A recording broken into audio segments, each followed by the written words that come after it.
నమస్తే. నేచురల్ ఫార్మింగ్లో ఈసారి మనం కొన్ని రకాల కూరగాయలకు సంబంధించిన విత్తనాలే మన దగ్గర ఉన్నాయి. ఆ విత్తనాలు ఈసారి వేసి దాని నుంచి వచ్చే విత్తనాలను ప్రొటెక్ట్ తీసుకొని వచ్చే ఏడాది ఎవరికైనా రైతులకు కావాలంటే పూర్తి స్థాయిలో కొద్ది మొత్తంలో ఇంతింత అంటే ఇంట్లో కావాల్సినంత వరకు పండించుకునేంతగా ఒక 10 మందికైనా పంపించగలంత విత్తనాలు అయితే మనం ప్రొటెక్ట్ చేసుకోవాలి. కాబట్టి విత్తనాలు అయితే ఇప్పుడు వేయబోతున్నాం. ఇవి నాటు చిక్కుడు విత్తనాలు. గతేడాది మనం పండించిన విత్తనాలు, అవి జాగ్రత్త తీసుకొని చాలామంది పంపించినాం.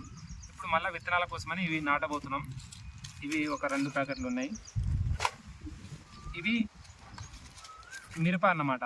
సో మొత్తం ఇవి చాలా ఘాటు ఉంటాయి, మంచి ఉంటాయి. ఇవి కూడా నాటు విత్తనాలు ప్రొటెక్ట్ చేసుకొని ఇంతకుముందు అక్కడ వేసినాం. దాంతోపాటు ఇప్పుడు విత్తనాలు కూడా రెడీ ఉన్నాయి. ఇంకా ఇక్కడ మునగ విత్తనాలు ఉన్నాయి కొన్ని, దీనిలో నాటు మునగ. ఇవి తమ్మకాయ ఇంకే సంథింగ్ ఏదో పేరు ఉంటుంది దీనికి. ఇది ఎర్ర తోటకూర అనమాట. ఆకు ఎర్రగా ఉంటాయి కదా అవి. ఇవి కలర్ పాప్కార్న్ అనమాట. సో కలర్ ఉంటాయి. ఇవి కంకులు మొత్తం కలర్ ఉంటాయి. ఇవి 5 ఫీట్ల పొడవు ఉండే సొరకాయ విత్తనాలు అనమాట. 50 రూపాయలకి నాకు 10 గింజలు ఇచ్చిర్రు అంతే.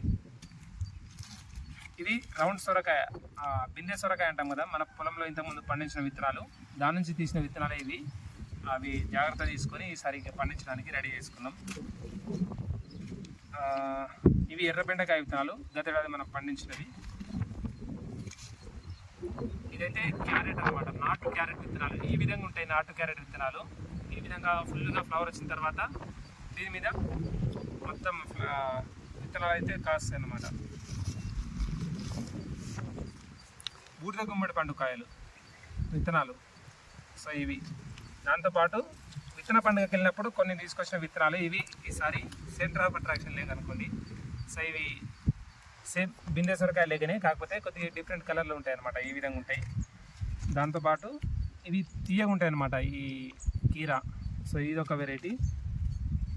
ఇది ఇండిగో రోజ్ టొమాటో, మంచిగా కలర్ డిఫరెంట్ ఉంటుంది. ఇది బ్రాండీ వైన్ టొమాటో. ఇది ఏ కలర్లో ఉంటుంది తెలియదు. Yellow cherry tomato, Liberian tomato, black cone chilli. చిన్నగా ఉంటుంది, చాలా ఘాటు ఉంటుంది, చాలా బాగుంటుంది. ఇది ఎల్లో పియర్ టొమాటో, పియర్ షేప్లో ఉంటాయి అనమాట. పియర్ ఫ్రూట్ ఏ విధంగా ఉంటాయో ఆ షేప్లో ఉంటాయి. ఇది స్పూన్ టొమాటో అనమాట. స్పూన్లో పట్టేంత టమాటోలు చిన్నగా ఉంటాయి, కానీ చాలా బాగుంటాయి అన్నమాట. సో ఇవన్నీ ఈసారి అయితే పండించబోతున్నా. ఈ విత్తనాలన్నీ సేకరించి జాగ్రత్తగా భద్రపరిచి దాని తర్వాత ఎవరికైనా కావాల్సి వస్తే వాళ్ళకి పంపించడానికి ట్రై చేద్దాం. ఒక విత్తన బ్యాంక్